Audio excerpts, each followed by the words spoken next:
Ok. El preludio es un poco, quiere producir el efecto de animarlos a la asistencia del encuentro. Y bueno, entonces son unas pocas palabras para animar y para plantear un poquito algunas ideas en relación a la que nos convoca, ¿no? Que tiene que ver con la comunicación, la transmisión y las formas nuevas para esa transmisión del psicoanálisis. Entonces, leo. Si voy muy rápido, por favor, me avisan, ¿sí? Estamos en un momento histórico marcado por cambios sociales, culturales y políticos, enmarcados en la era de la inteligencia artificial, de la dictadura del algoritmo y en la cual se redefine el poder, el trabajo y hasta la noción del humano. Si recapitulamos, nos encontramos en un momento similar al de finales del siglo XIX e inicios del siglo XX, cuando el entrecruzamiento de múltiples circunstancias y saberes dio lugar al psicoanálisis como disciplina teórica y clínica para enfrentar el sufrimiento humano, para nada ajeno al entrelazamiento del conflicto de los individuos, la vida social y la cultura. El pensamiento de Freud emergió en un mundo donde la violencia se mostró en dimensiones nunca vistas hasta aquel momento. Hoy día estamos en un siglo, la violencia parece no conocer límites. El siglo XX vio en los efectos del trabajo de los psicoanalistas y de aquellos que se entusiasmaron con la divulgación. Segundo. El siglo XX vio los efectos del trabajo de los psicoanalistas y de aquellos que se entusiasmaron en la divulgación, difusión y expansión tanto de las ideas y conceptos, así como del dispositivo clínico y terapéutico. Las ideas psicoanalíticas y del dispositivo clínico están presentes en el lenguaje común, la literatura, la cinematografía, el arte plástico, el arte pop, los cómics, en fin, en muchas y variadas manifestaciones culturales. Palabras e imágenes hicieron conocer el psicoanálisis, especialmente en las sociedades llamadas occidentales. Suponemos que eso podría considerarse un éxito. Sin embargo, todo esto será un éxito. Cuando incorporamos la lupa, constatamos que en el transcurso del tiempo algo se fue desdibujando y nos preguntamos cómo fue esto posible.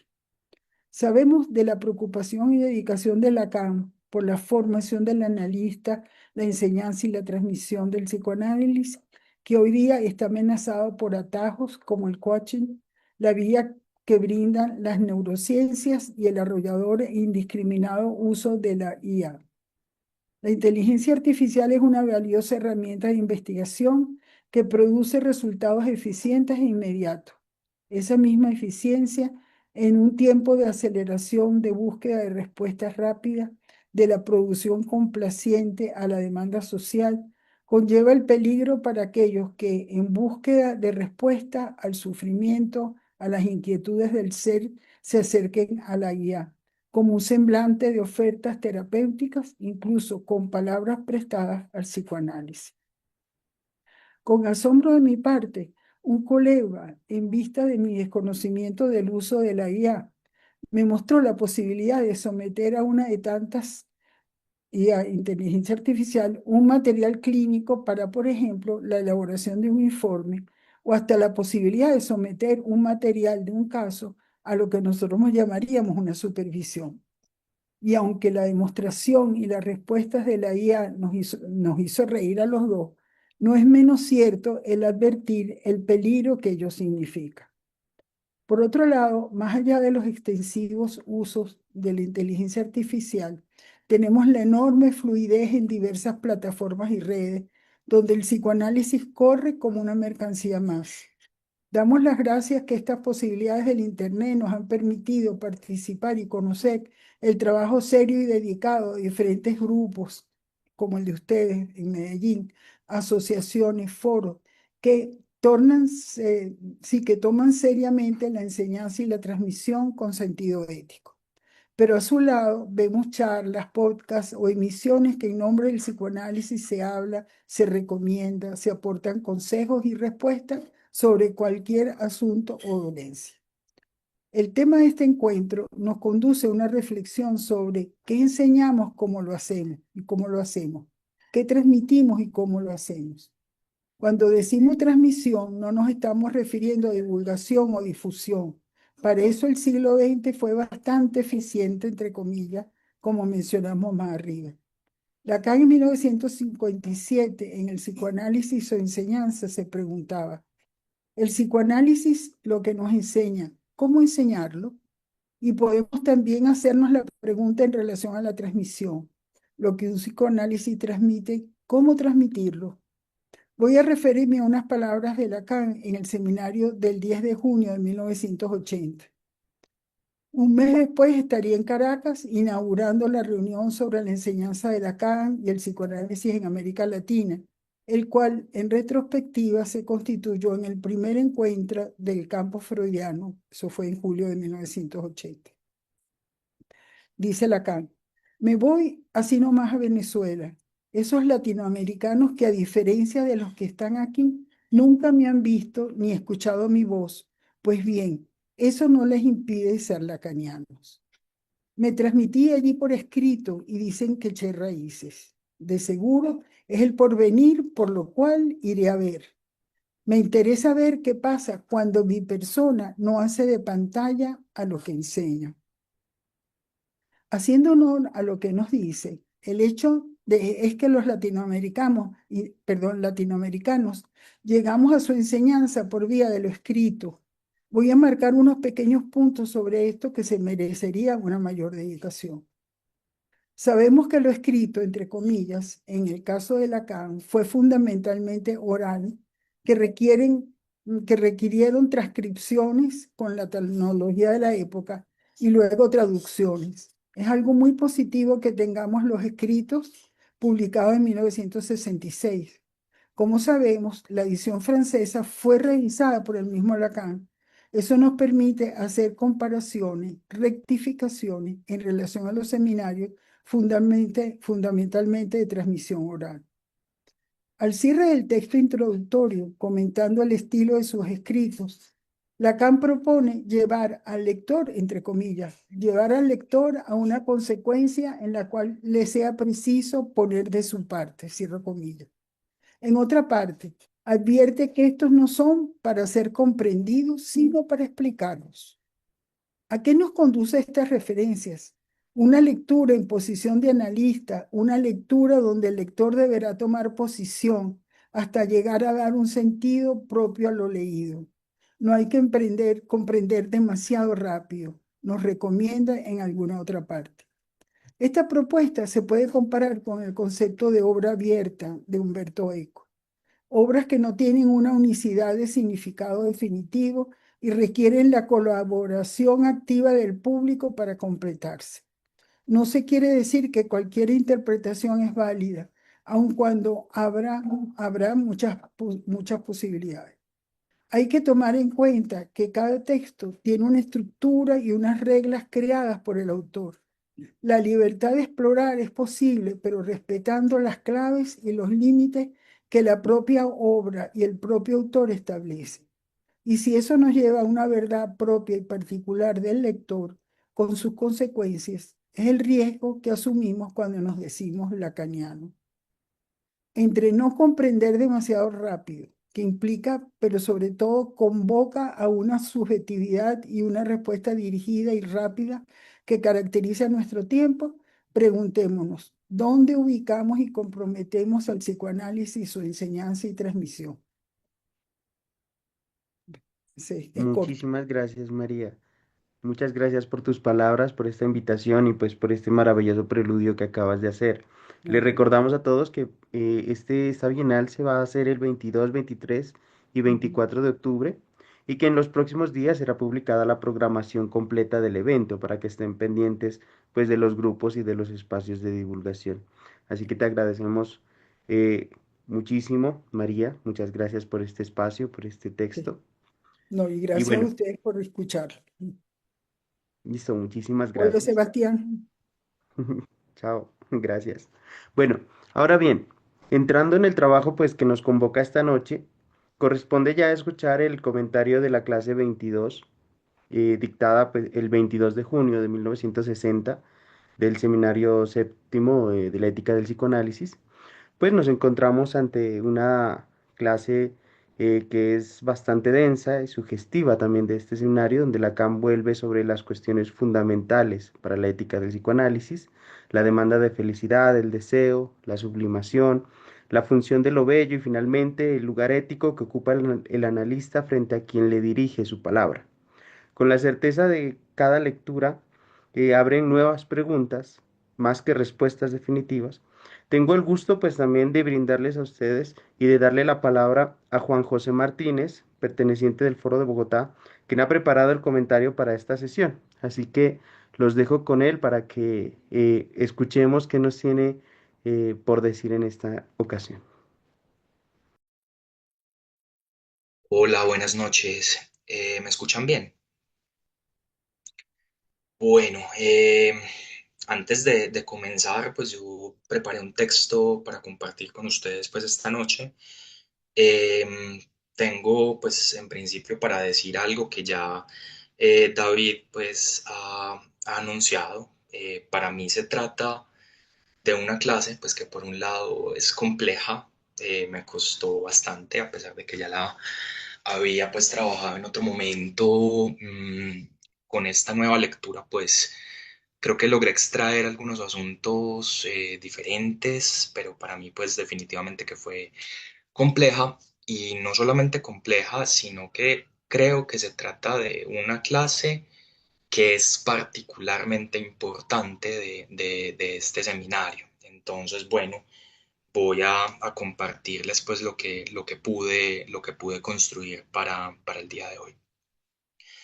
Bien, la clase 22 del seminario de Lacan sobre la ética del psicoanálisis, dictada el 22 de junio del 60 y titulada La demanda de felicidad y la promesa analítica, es la primera de las tres clases agrupadas bajo el tema común de la dimensión trágica de la experiencia analítica. Se trata entonces de una sección del seminario que a mi juicio es crucial porque expone en detalle aquello que se pone en juego en última instancia en la experiencia analítica, y esto es la experiencia de un sujeto confrontado a lo más íntimo de su ser. Creo que siguiendo a Lacan en este apartado y procurando aventurarme un poco a adelantar algunas de las ideas que quienes tienen la responsabilidad de presentar las siguientes sesiones trabajarán, pues sería posible orientarse en este segmento, es decir, en estas tres clases, en este segmento del seminario, a partir de tres preguntas, una correspondiente a cada una de las clases. La primera, ¿qué busca un sujeto al llegar a un análisis? La segunda, ¿qué haría un analista frente a un sujeto que demanda un bien como la felicidad? Y la tercera, que expresaré usando las palabras de Lacan: has actuado en conformidad con tu deseo.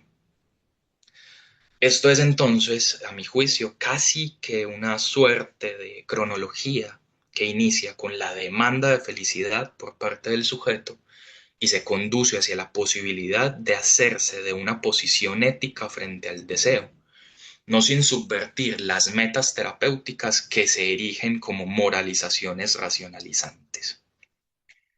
La primera de las preguntas que he propuesto y la segunda atañen directamente a la clase que me ha correspondido, y muy especialmente la primera puede responderse de una manera realmente sencilla.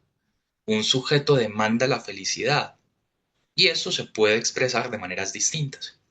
Por ejemplo, hay quien, aquejado de un malestar insoportable, demanda ser curado, pero también existe quien quiere saber sobre sí mismo, buscando en la persona del analista una suerte de oráculo que venga a iluminarle la conciencia.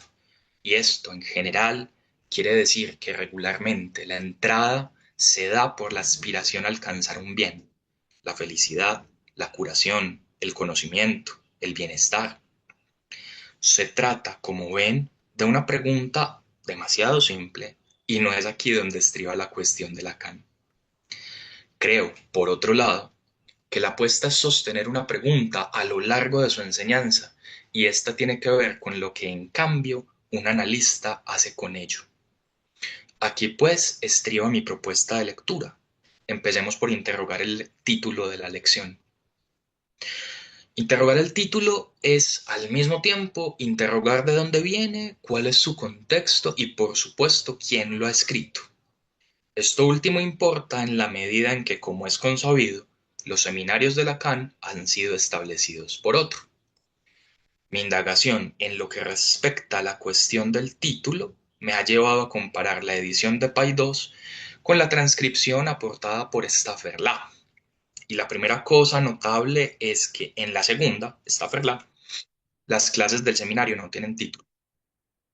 Este, en consecuencia, es producto del esfuerzo de comprensión, pero también de transmisión y de traducción de quien ha dispuesto sus manos para tal empresa con todo lo que esto implica. Así como consta en la advertencia que Miller realizó al final del seminario 11, lo más escabroso es el establecimiento, la invención de una puntuación, ya que toda escansión, coma, punto, guión, punto y aparte, es decisiva en lo que toca el sentido. Pero era ese el precio que había que pagar para obtener un texto legible. Según estos mismos principios, se establecerá el texto de cada seminario. Hasta ahí, Miller. Así que en la procura de obtener un texto legible, a partir de lo dicho por Lacan, que en sus palabras está destinado al inconsciente, nos es legado a los lectores una transcripción, la invención de una puntuación y un título que en conjunto apuestan por un sentido. A propósito de lo que nos compartía hace un momento la doctora Izaguirre.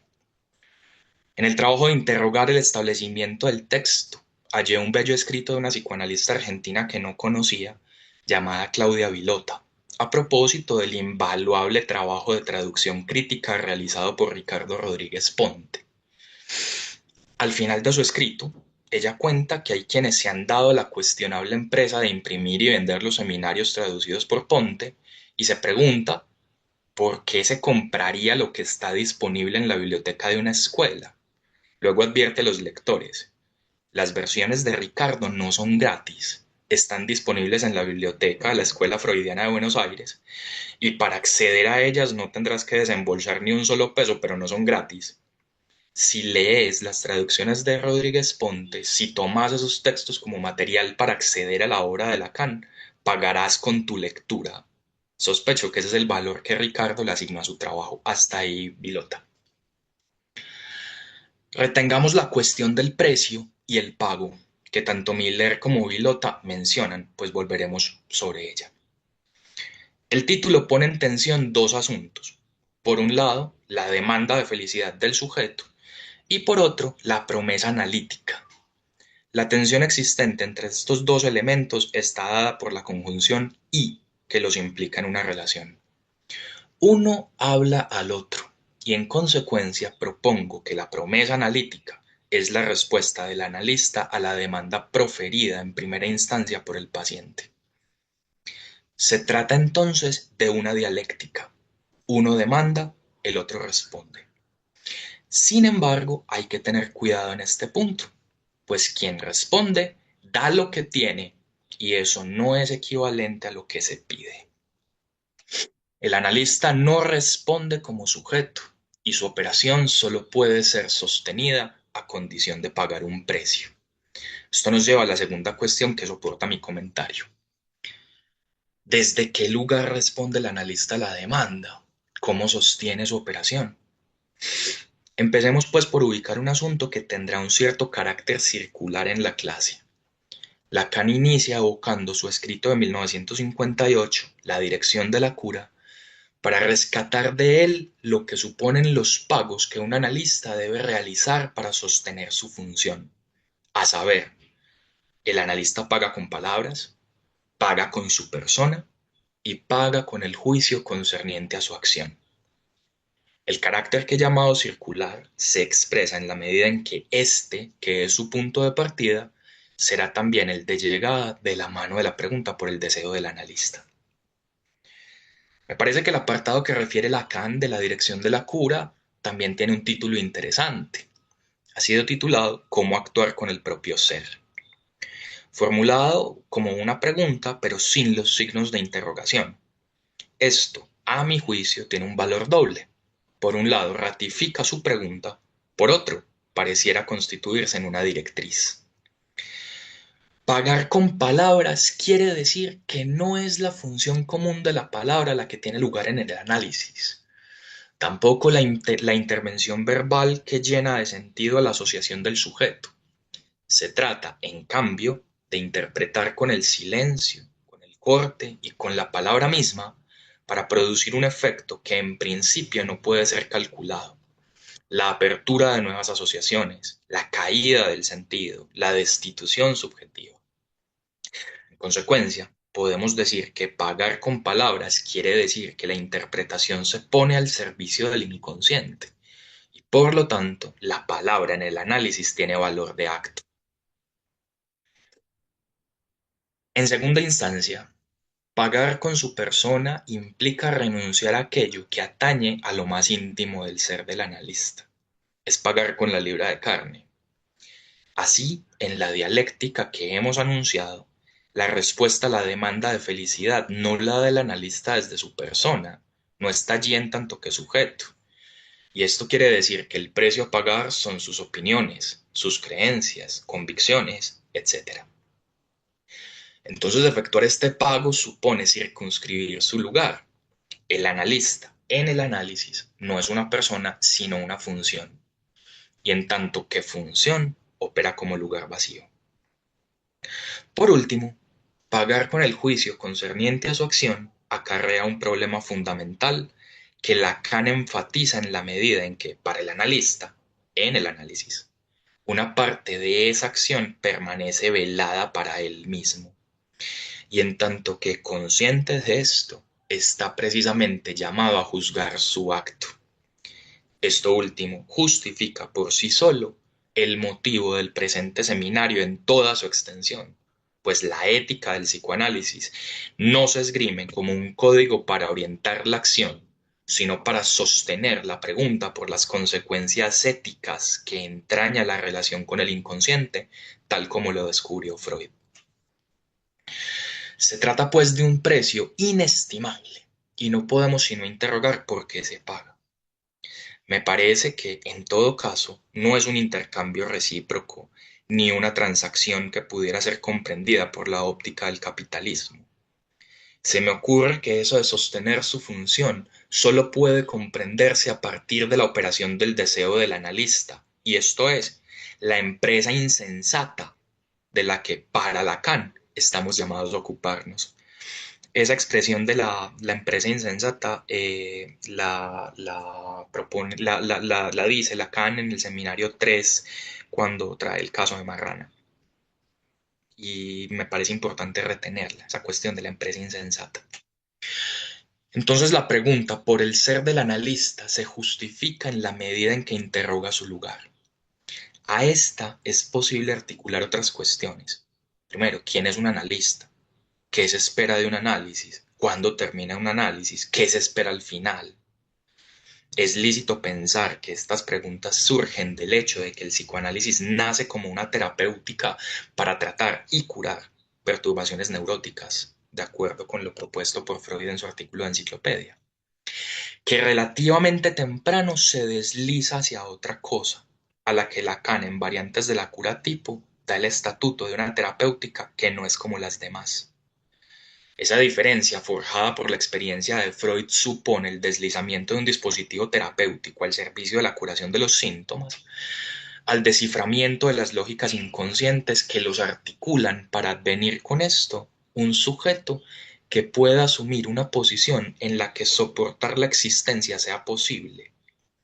Se trata pues de un punto de ruptura con el modelo médico, fundándose en consecuencia como una ética. Me parece que el deslizamiento producido por Freud, que mencioné anteriormente, se expresa suficientemente bien en la dimensión dialéctica que desde el principio hemos advertido. Pero, en todo caso, habrá que saber de qué dialéctica se trata. La dialéctica en cuestión, y esto para mí es sorprendente que aparezca a esta altura de su enseñanza, es la del amo y el esclavo, que Lacan extrae de su lectura de Hegel. Lo sorprendente no es que Lacan se sirva de esta dialéctica, porque ya en seminarios y escritos previos hemos visto su esfuerzo por formalizar los matemas que representan la operación del significante, por ejemplo, y la construcción del grafo del deseo, que asimismo representa su origen, estructura y función, sino lo que opone a la operación de esa dialéctica y su formalización en los matemas 10 años antes del seminario del reverso del psicoanálisis. En este punto, que encontramos al inicio de la lección, en la página 349 de la edición de Pay 2, es donde a mi juicio está el asunto interesante. O quizá pudiéramos decir, donde falta un asunto interesante. Y es que en la versión de Stafferla, la demanda de felicidad se inscribe explícitamente en el discurso del amo. Pero el analista sí opera, se ofrece a recibir la demanda de felicidad, y esto es a condición de sostener su operación en el discurso analítico. Este asunto es fundamental y nos remite al corazón del texto y por supuesto al corazón de la ética del psicoanálisis. Se trata de retomar la pregunta a propósito de lo que un analista entonces hace con esa demanda. Si hemos sostenido como una cosa tan importante la introducción aquí del discurso analítico, es porque la posición del analista, su ética y su operación son distintas a las que promueve la ética tradicional. Quiero hacer un pequeño paréntesis acá, que es justamente lo que a mí me ha resultado pues como tan llamativo pues y como una sorpresa en este punto. Y es que en la versión de Stafferla aparecen los matemas del discurso del amo y del discurso analítico ya formalizados. Y en la versión pues, que tenemos, digamos, como establecida, no aparecen. Y también aparece más adelante en la versión de Stafferla el esquema óptico, hay una referencia muy importante al grafo del deseo, y todo esto falta en la versión de Py 2. Bien, veamos. Lacan resalta que en Aristóteles hay una disciplina de la felicidad, pues muestra los caminos por los que piensa conducir a cualquiera que lo siga en su problemática, y que en cada una de las vertientes de la actividad posible del hombre realizan una función de la virtud. Esta virtud se obtiene por una mesotez que está lejos de ser tan solo un justo medio, un proceso ligado al principio de la evitación de todo exceso, sino que debe permitir al hombre elegir aquello que razonablemente puede hacerlo realizarse en su bien propio. Hasta ahí Lacan. Bien lo advierte pues Lacan. No hay nada semejante en el análisis, pues lo que se pretende con la operación del analista es permitir al sujeto ubicarse en una posición tal que las cosas misteriosa y casi milagrosamente le vaya bien, que las tome del lado adecuado. Entre la disciplina de la felicidad aristotélica y la promesa analítica se encuentra pues una diferencia. La segunda es el reverso de la primera. Entonces, la introducción del discurso analítico nos permite comprender que allí donde en el plano de los bienes, la primera apunta al establecimiento del acuerdo con la realidad, pretendiendo la satisfacción de todos por vía de la producción de la objetalidad genital, el psicoanálisis hace patente la realidad sexual del inconsciente. Y esto quiere decir que no todo es posible de satisfacer. No hay bien supremo al que aspirar y no hay proporción sexual. Hay, empero, en el concepto de sublimación, la única vía posible para la satisfacción permitida por la promesa analítica, según Lacan. Pero esto es a condición de comprender que un supuesto objeto total es sustituido a partir de la operación significante. Esto quiere decir que, de acuerdo con la formulación que propone Lacan en el primer piso del grafo, la intencionalidad que parte del ello es cortocircuitada por la cadena significante. De esta operación que condiciona el punto de partida de la alienación fundamental, se produce en segunda instancia el deseo, y esto implica reconocer que el deseo no es más que la metonimia de la demanda. Pensar en estos términos, es decir, en el deseo como metonimia de la demanda, supone considerar que no hablamos del deseo de un objeto, sino de su deslizamiento en la cadena. Por ende, la cuestión de la realización del deseo se formula necesariamente desde una perspectiva de juicio final. Eso es textual de Lacan. Como una irrupción larvada de la muerte en la vida. La muerte de la que aquí se trata no es la que acontece con el fenecer del cuerpo vivo. La muerte en cuestión es, en cambio, la segunda, la que acontece como efecto del significante, que le permite al sujeto dar testimonio de que él puede faltar en la cadena de lo que él es. Lacan destaca que es en esto en lo que consiste el descubrimiento del inconsciente, y podemos rastrearlo en el más allá del principio de placer. Si la muerte es el genuino resultado, como advierte Freud, si se trata de la finalidad a la que toda existencia humana se dirige, lo es en la medida en que ésta está inscrita simbólicamente como destino, como AT. Es en el marco de reconocer la presencia de la muerte que aletea en el sino del deseo que se hace posible comprender la función de lo bello para los seres humanos. En el segmento del seminario en el que Lacan se ocupó de las paradojas del goce, ubicó la función del bien y de lo bello justo después de dedicar una clase a la pulsión de muerte. Allí podemos constatar que tanto el bien como lo bello consisten en ser barreras protectoras. En otra parte, he propuesto que una buena representación de la relación entre el sujeto y el deseo es el vínculo entre la polilla y el fuego, pues la primera es atraída por el calor y la luz del segundo y termina abrazada en él. Esta relación con el deseo es justamente lo que nos enseña Freud en 1913, en un texto titulado El motivo de la elección del cofre, sobre la elección inconsciente. Siempre se elige la muerte, pues es esta, en última instancia, quien reina en el campo del deseo.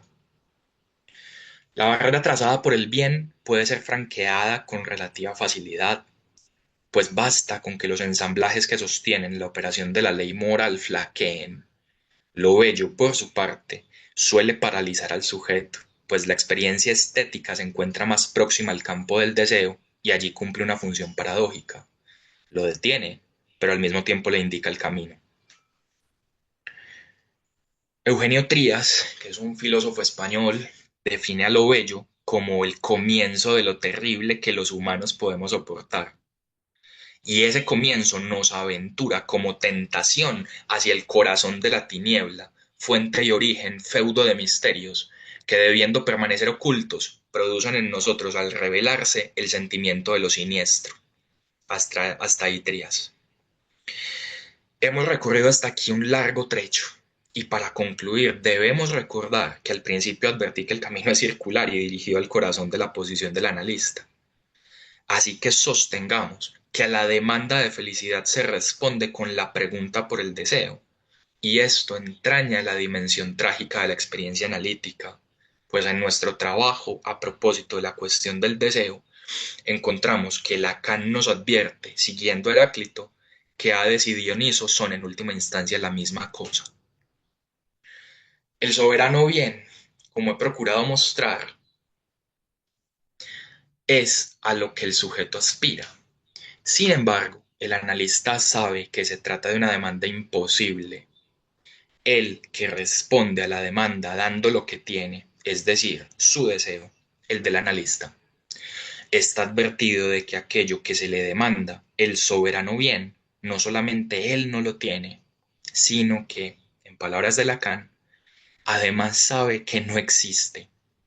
Haber llevado a su término un análisis no es más que haber encontrado ese límite en el que se plantea toda la problemática del deseo.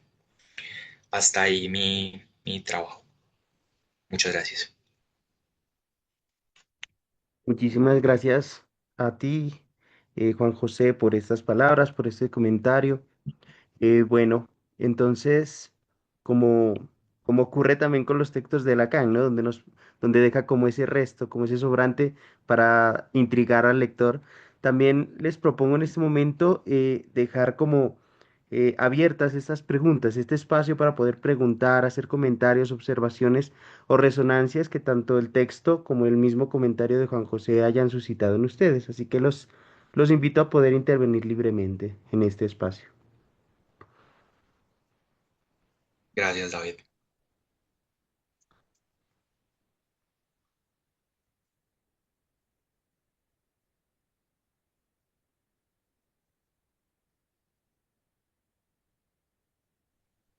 Paula Martínez, cuéntanos.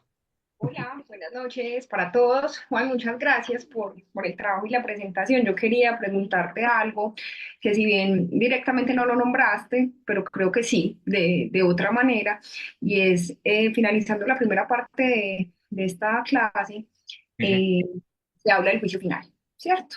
Y hay Sí, una parte que para mí es como muy importante, porque cuando Lacan habla de esa cuestión de la realización del deseo, dice que esa cuestión de esa formulación de la realización del deseo es necesariamente desde una perspectiva del juicio final, ¿cierto? Y es el juicio final, pues, juicio final con J mayúscula y F mayúscula, pues además.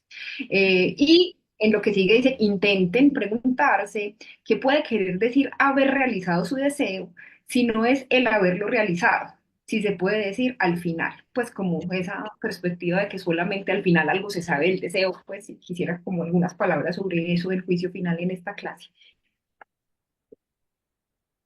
bueno, yo quiero insistir en algo y es que es una clase muy difícil. Es una clase muy difícil, pero las que siguen no son más fáciles.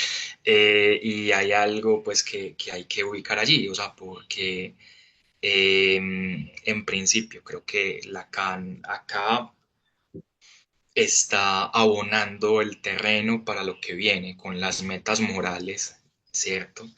Del análisis y con lo que supondrá justamente esa clase de las paradojas de la ética, que es donde formula finalmente esa pregunta, ese has actuado en conformidad con tu deseo, que es lo que se inscribe justamente en esa perspectiva del juicio final. Yo, digamos, para poder aproximarme a como a una respuesta posible, pues tendría que empezar por interrogar qué es eso del juicio final, ¿cierto? Esencialmente, pues porque definitivamente que tiene que ver con la muerte, Mm. pero no con la primera. Y eso yo creo que es una cosa muy importante, sino justamente con la segunda. Y esa segunda es precisamente la que digamos, se produce justamente por efecto de la operación significante, y esto quiere decir que estamos hablando de la muerte simbólica.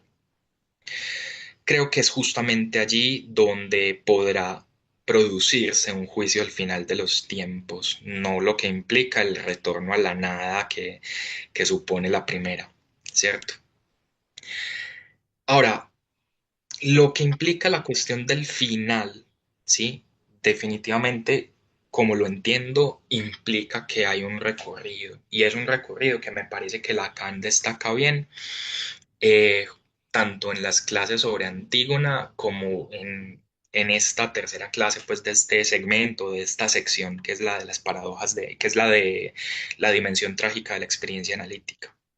Y se trata justamente de eso que implica llegar al final, ¿sí? Que es la tarea, pues, del heroísmo trágico. Es llegar al final exhausto, ¿cierto? Entonces, yo lo que diría en esos términos es que llegar al final, ¿sí? Y la operación del juicio final supone precisamente la posibilidad de interrogar el fin del camino, que como lo entiendo en este punto es precisamente la operación significante que hace posible que esa metonimia de la demanda opere. Es lo que en lo que en principio se me ocurre. Es decir, que la dimensión del juicio final supone esencialmente ese, digamos, eso que se logra, pues justamente al final.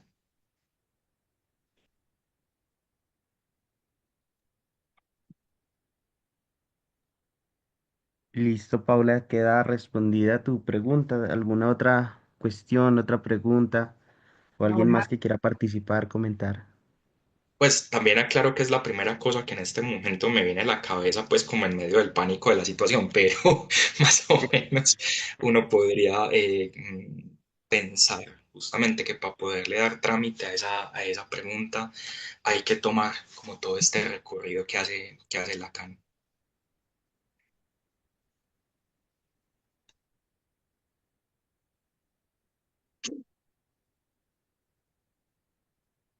¿Alguien más tiene algún aporte, alguna pregunta, algo que decir sobre este texto que hoy leímos, que hoy se hizo este comentario? A ver, están diciendo, nos comenta acá Laura, nos dice, excelente presentación. Solo quisiera decir que la frase atribuido a Tilias es de Rilke, en la primera elegíacas de Duino, porque lo bello no es sino el comienzo de lo terrible, ese que todavía podemos soportar y lo admiramos tanto porque sereno desdeña el destruirnos. Genial, gracias por Al ese lugar, aporte. al lugar, Ujú. pues hay algo que no dije sobre esa cita, y es que precisamente es Trías citando a Rilke, ahí mala mía, pero sí, es cierto, es Trías citando a Rilke. Listo, muchas gracias, Laura. ¿Alguien más? Clara Cecilia nos quiere comentar algo. Adelante, Clara. Sí, bueno, buenas noches. Juan José, muchas gracias por el trabajo que has hecho sobre la lección. Pues efectivamente siempre nos deja Lacan trabajo pendiente por realizar. Y, y- pero quisiera como volver sobre la pregunta sobre el juicio final, Sí. el de Paula Martínez. Y quisiera, bueno, como este es un comentario de texto, ¿cierto?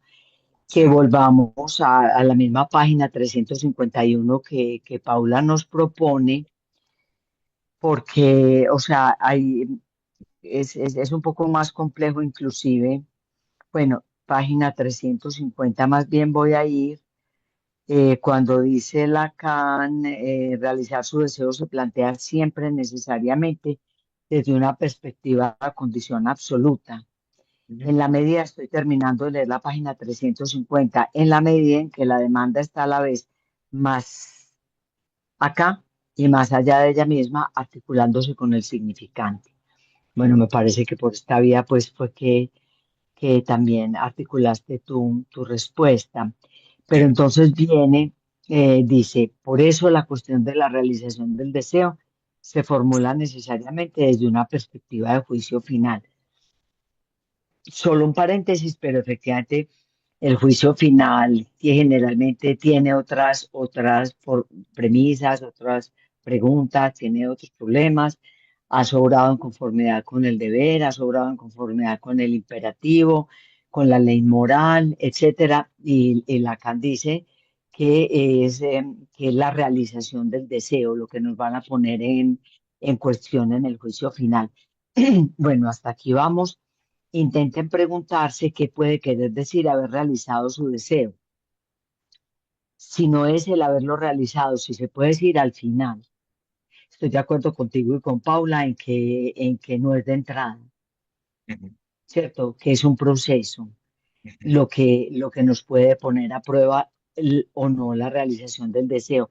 Pero entonces se me hace que Lacan introduce algo de respuesta a continuación y lo dice de una manera más enigmática aún. Esta intrusión de la muerte sobre la vida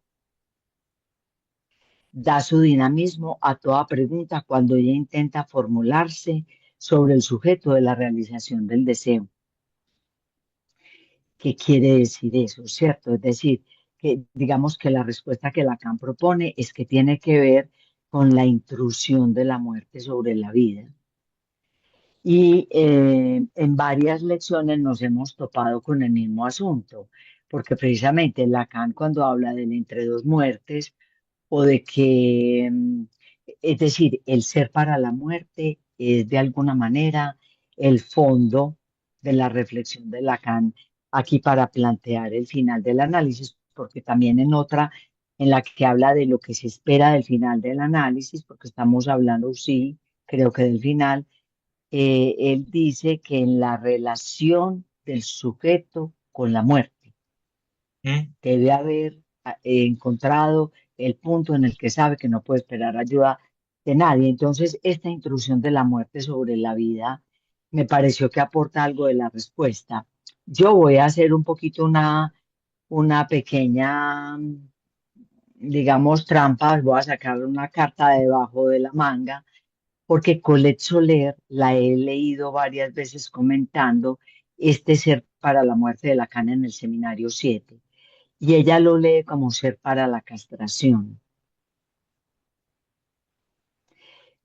Sin Yo duda, no creo, está de más que nos recuerden que somos mortales, ujú, pero esa sería una de las dimensiones de la castración, es decir, que, que estamos destinados a la muerte, pero que estamos en falta. Y ahí yo pienso que esa perspectiva nos ayudaría un poquito también a pensar que al final el encuentro es el encuentro con la castración. ¿Y yo qué es ese creo, encuentro? Sí, dime. Sí, solo iba a decir algo más, y es que es ese encuentro el que pone a prueba la relación con el deseo, porque podemos negarla, desmentirla, forfluirla, excluirla a la castración y buscar una salida, otra o una no salida. Pero ese encuentro con la muerte, con esa intrusión de la muerte sobre la vida, me parece que nos da una lectura ahí también para pensar, no sé, ¿tú qué piensas? yo creo, sin hacer trampa, que continuando un poco el párrafo pues, que has leído, por ejemplo, encontramos en Lacan esa idea, porque Sí, luego dice, para ilustrar lo que decimos, si planteamos directamente la pregunta del deseo a partir del absolutismo parmenideo, en tanto que anula todo lo que no es el ser, diremos, nada es de lo que no nació y todo lo que existe solo vive en la falla en ser, en la falla en ser. en la falla Ujú, en ser. Más ujú, adelante inicia pues como el segundo, pues como el segundo segmento de la clase con una pregunta y es, ¿tiene la vida algo que ver con la muerte?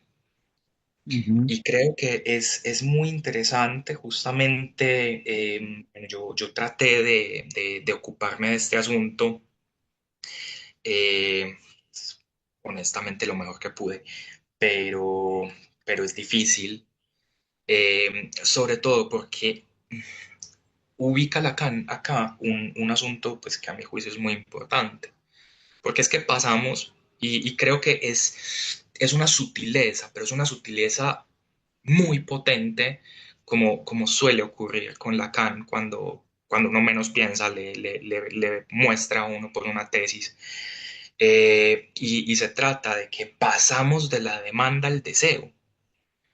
Y ujú. justamente lo que hace posible ese paso de la demanda al deseo es la operación de la cadena. Y nos advierte algo que me parece muy interesante, y es que en esa cadena puede faltar El él. sujeto no está. Sí, puede Exacto, no, no está. Eso exacto, es muy importante, sí. Iba exacto. precisamente allá porque tú trajiste esa referencia precisamente. Lo que el Sí. sujeto palpa cuando hace cadena significante es que él no está representado en la cadena Ujú, significante. ujú, de acuerdo. Ujú, Eh, ujú. sí, de acuerdo. O sea, hay una forma en la que lo dice, pues que me parece que es tremendo, voy a decirlo. Palpa que él puede faltar en la cadena de lo que él es. Esa, Ajá. esa, esa doble forma, digamos, de ubicarlo, es que lo que da cuenta es no hay representación posible del ser. Y eso es Ujú. una Del cosa, sujeto. Ujú. y eso es una cosa que a mi juicio es muy, muy potente. Y mira, Juan, y bueno, y todos, pues me tomé la palabra acá pero por ejemplo en la página 270 Lacan hace una referencia semejante, se lo recomiendo en el párrafo de la mitad. Dice, en cambio, nuestro sujeto tiene en relación al funcionamiento de la cadena significante un lugar totalmente sólido y casi localizable en la historia. Aportamos una fórmula totalmente nueva. Es decir, que no vamos en la misma concepción del sujeto que tiene la tradición filosófica o la tradición del pensamiento. De acuerdo. Una delimitación objetiva de la función del sujeto en su aparición del sujeto original, del sujeto detectable en la cadena de los fenómenos. Originalmente, un sujeto solo representa lo siguiente. Él puede olvidar, su permanece él. El sujeto es en su origen y como tal, la elección de un significante. El significante que saltó de la cadena. Ese es él, el que no está en la cadena, finalmente, ¿no?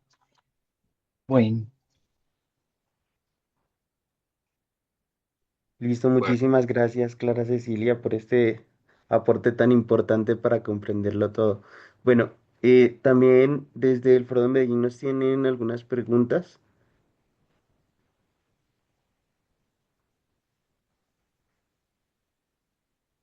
¿Nos van a comentar algo?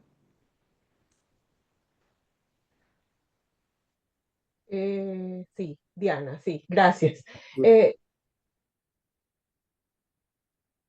para introducir algo acá, es que no lo puedo ubicar aquí en el texto exactamente, pero eso que tú traes, Clara, con relación a la castración, como al fighting, a la caída de lo que queda de esa operación,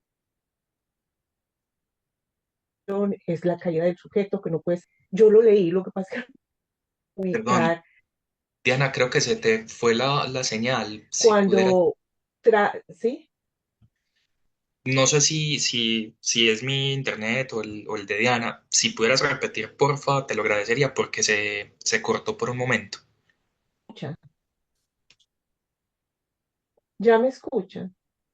Ahí sí. Ujú. ¿Sí? Ujú. Sí, sí. Ok. Que en este seminario Lacan lo trae con relación, él retoma en el texto de Freud de análisis terminable e Ujú. interminable en relación a la castración, Sí. como Ujú. ubicando al sujeto como lo que está perdido. Lo que me queda a mí como la imposibilidad de esa representación entre esas dos muertes, que queda allí perdido entre esas dos.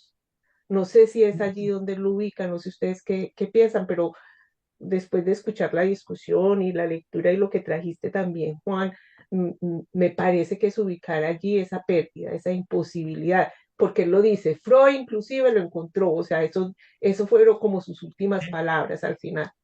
Gracias. No, de acuerdo. Yo pues no recuerdo exactamente en qué parte está, pero yo creo que es algo que Lacan en esta clase nos está presentando desde el principio. O sea, creo que eso que tú tocas y que Clara señalaba hace un momento, transversalizan esta lección. Yo creo que ese es un asunto fundamental. Ahora, yo insistiría un poco en algo y es que quizás la pregunta que subyace es, ¿y uno qué diablos hace con eso? ¿Cierto? Y me Ujú. parece que es muy interesante porque en medio de esto, lo que nos está advirtiendo Lacan es, se trata de una posición que hace posible que eso tenga lugar. Y Ujú.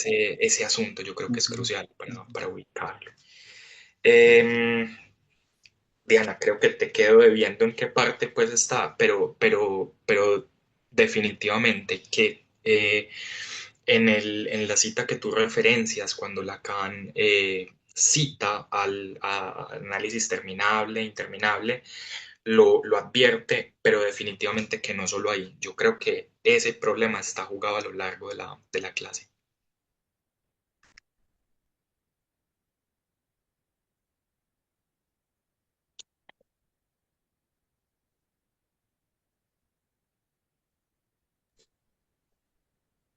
Ah, velo acá, lo encontré.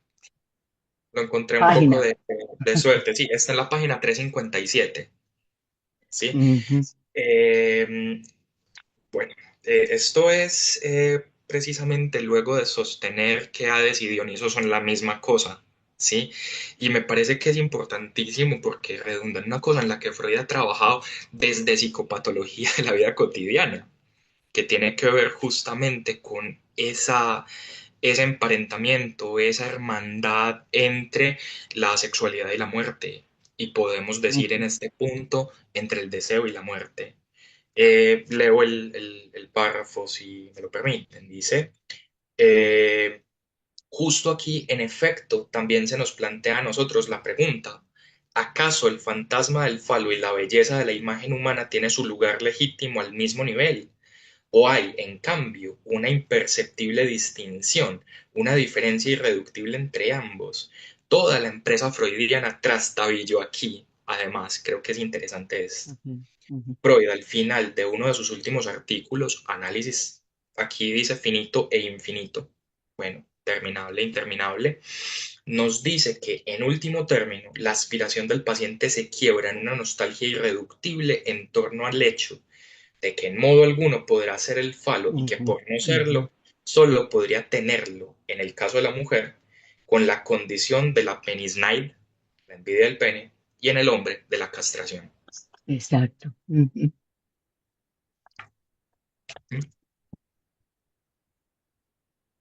Bueno, y una cosita más, luego dice, esto es lo que conviene Ajá. recordar en el momento en que el analista se encuentra en posición de responder a quien le demanda la felicidad. Creo que es categórico ese asunto. Ujú.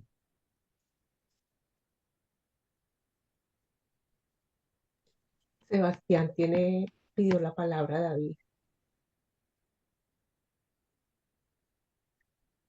Y Sebastián nos quería comentar algo, nos quería hacer una pregunta, un comentario. Sí, muchas gracias. Es que quería subrayar sobre esto que se viene diciendo que me parece muy importante, de la cuestión del sujeto, a propósito de la frase que has actuado en conformidad con tu deseo, porque esa frase lo que hace es invocar al sujeto, se interroga al sujeto si él es conforme con el deseo, ¿no? Y situar el asunto de que el sujeto no está representado en la cadena significante implica justamente que ahí donde el deseo está en su punto radical, el sujeto se desvanece. Por lo tanto, él no puede ser conforme con el deseo porque él no está ahí. Entonces, hay algo que es muy importante, pienso yo, justamente porque puede llevar a pensar que alguien puede actuar según su deseo en tanto lo conoce, ¿no? Yo conozco mi deseo y yo actúo desde mi deseo porque yo ya sé cuál es, ¿no? Mm. Y eso genera esa unión entre el sujeto y el deseo, que me parece que es lo que el psicoanálisis desde siempre dice que no es posible, eh, que el sujeto esté en el lugar del deseo. Él puede testimoniar, hubo el deseo después, o sea, después de regresar del desvanecimiento donde el deseo tuvo lugar, ¿no? Que es la característica fundamental del acto. Entonces, justamente Ujú. pienso que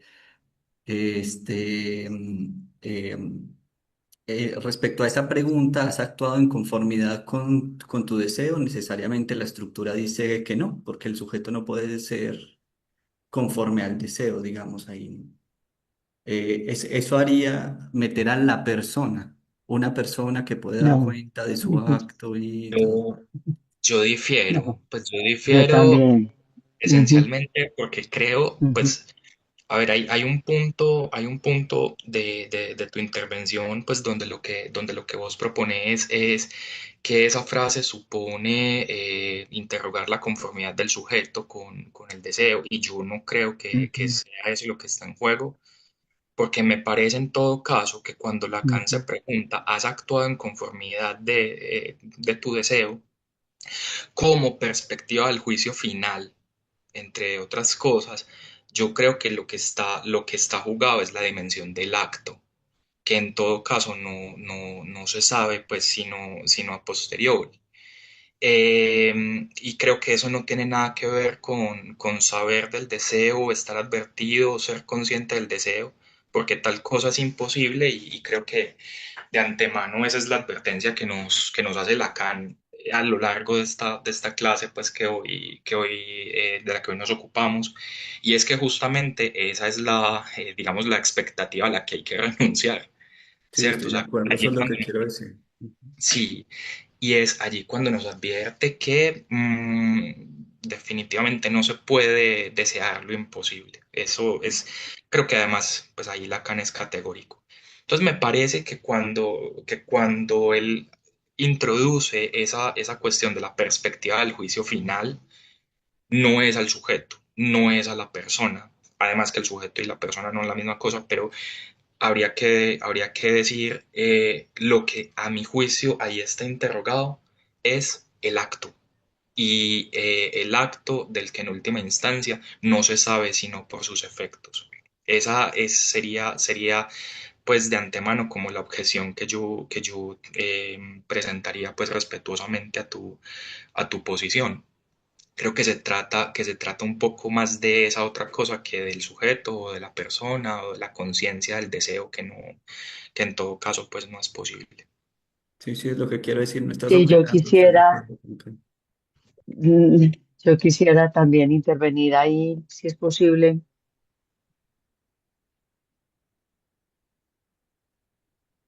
Sí, claro que sí, Sí. adelante. Ah, bueno, está bien. No, porque es que Sebastián sí dijo, y yo también quisiera como poner en consideración eso, que no es posible actuar en conformidad con su deseo, porque significaría que deseo y sujeto estén en el mismo lugar o inclusive introducir la persona allí.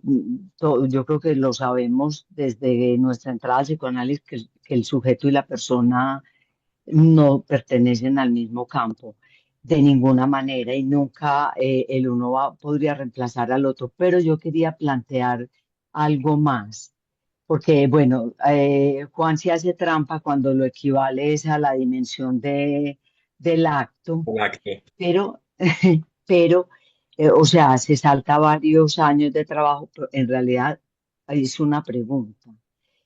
¿El has obrado en conformidad con tu deseo? ¿A quién está dirigido? Mm, La pregunta del juicio final, ¿a quién está Sí. dirigido? ¿Está mm. dirigida al sujeto del común, Mm. al analizante, o es una pregunta dirigida al analista? De O sea, que la hecho, pregunta de si has actuado en conformidad con tu deseo, es decir, si su acto está en conforme con el deseo del analista. Que de ahí acuerdo. sí, las frases que tú estás evocando, Juan José, son del seminario exactamente. Mm. Ahí define el deseo del analista, ahí decide el analista como un deseo advertido, como Mm. un no poder pedir lo imposible. Entonces, esa pregunta es una pregunta, es decir, es el analista en el banquillo. Lacan De no acuerdo. deja de situar al analista en el banquillo y de ponerlo frente a una paradoja fundamental, porque además tú nos recordabas en tu comentario al comienzo, Juan, esto de que aún si su acto se le escapa. Entonces yo creo que eso es lo que hay que poder intentar. No habría que forzar la persona del analista para ver si actuó o no con la vía del deseo del analista, pero el concepto del deseo del analista está en este seminario.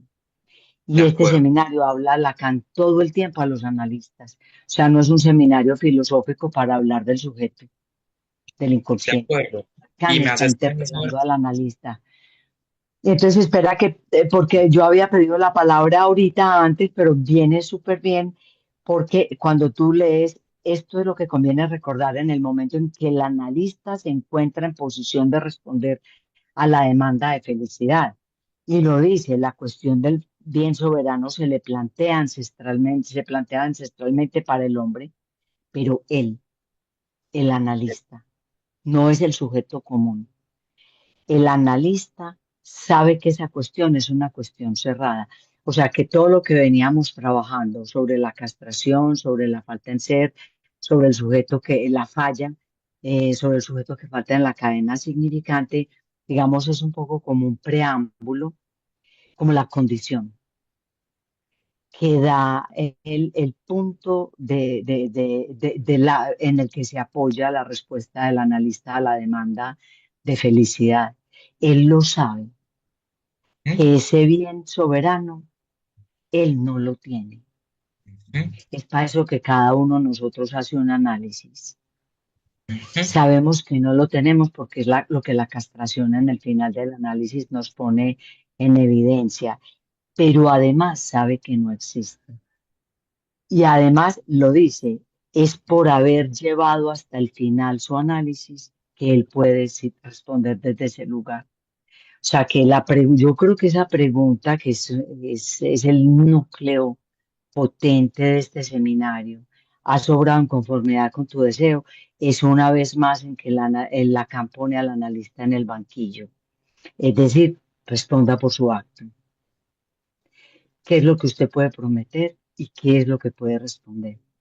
Ujú. Porque empieza el seminario hablando de los ideales analíticos y está hablando de que los analistas tienen sus maneras de prometer la felicidad. Pero en esto me parece muy interesante, es porque Lacan dice es haber llevado a su término un análisis, Ujú. ¿cierto? Y que la formación del analista implica el final del análisis del analista. No es más que haber encontrado ese límite en el que se plantea toda la problemática del deseo. O sea que por eso yo decía que tú hiciste un poco de trampa cuando saltas a la condición del acto, pero es que la condición del acto sería el deseo del analista, interrogado como juicio final. Bueno, Sí, eso propongo como para pensar esa parte, porque hacia el final, es que justamente en esta lección, ¿cierto? Página 358, que ujú. dice Lacan. Pues no la voy a leer toda, pero porque provoca toda lo que el analista tiene para dar, contrariamente a la pareja del amor, es lo que la novia más bella del mundo no puede superar, a saber lo que tiene. Y lo que tiene no es más que su deseo. Al igual que que el analizado, haciendo la salvedad de que es un deseo advertido. ¿Qué puede ser un deseo tal? El deseo del analista principalmente. A partir de ahora podemos de todos modos decir lo que no puede ser. No puede desear lo imposible. Y no Justo es con una eso. sugerencia, ¿cierto? Y no es una sugerencia. Yo creo que hay un cierto imperativo en no puede. Ujú. Es Bueno. categórico, es categórico. Hablando de trampas, pues justamente la trampa que hacía un poco por esta vía tenía que ver con el espacio que compartimos hace algún tiempo en el seminario sobre la formación del analista, precisamente donde lo que teníamos allí como horizonte era la pregunta de a quién le hablaba Lacan en el seminario. Exactamente. ¿A quién está dirigida esa pregunta? Ujú. Sí, esa fue mi trampa. Listo. ¿Alguien más tiene alguna otra pregunta, algún otro aporte?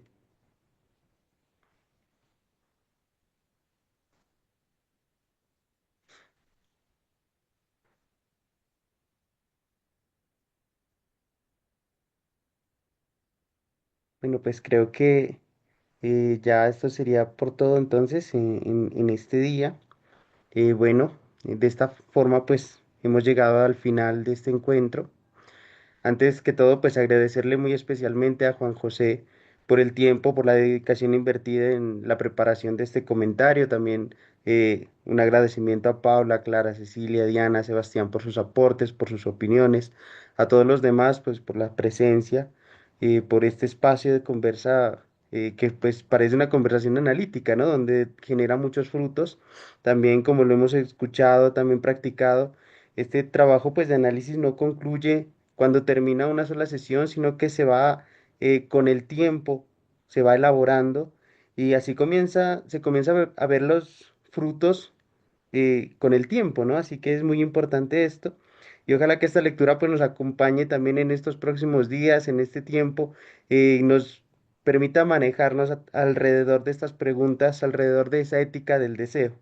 Y bueno, antes de despedirnos, también quisiera reiterar la invitación que hice al comienzo de participar en la Bienal de Pasto, que tendrá lugar en los próximos 22, 23 y 24 de octubre. Y pues para quienes estén interesados en asistir, les contamos que próximamente se publicará la programación completa del evento para que estén atentos de los grupos. Y bueno, entonces muchas gracias por su Bueno, compañía, por su escucha y por sostener este espacio de trabajo. Les deseo que tengan bueno, una excelente noche. Gracias. muchas Bueno, gracias, Juan, Hasta muchas luego. gracias. Gracias, chao, que Juan. Hasta estén muy bien. luego. Chao. Chao.